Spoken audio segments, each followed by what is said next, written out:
Ozil hakuwahi kuwa na adui ndani ya uwanja.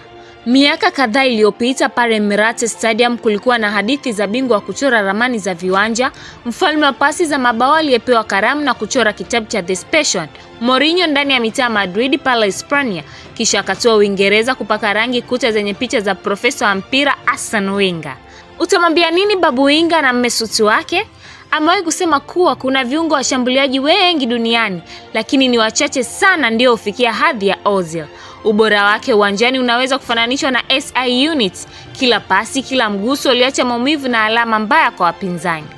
Huko Real Madrid, Ozil alidhihirisha kuwa yeye ndiye king wa assist. Alitoa pasi rahisi zilizokuwa ngumu kwa wapinzani. Uwezo wake wa kipekee wa kucheza boli ulimfanya Ronaldo kufunga mabao mengi nyakati zile. Na Ozil akaweka rekodi ya kutoa assist nyingi pale Real Madrid.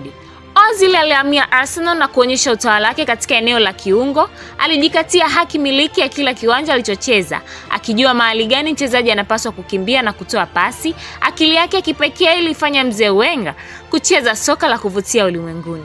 Ramos aliwahi kuonesha kuchukizwa kwa kuachwa kwa Mesut pale Madrid, huku akisema kuwa Ozil angekuwa mchezaji wa mwisho kuondoka Real Madrid.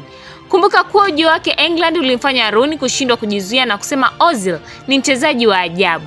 Alisema sio fundi tu wa no look pass, bali anaweza kudribble mpira na kufanya anavyotaka bila kuutazama.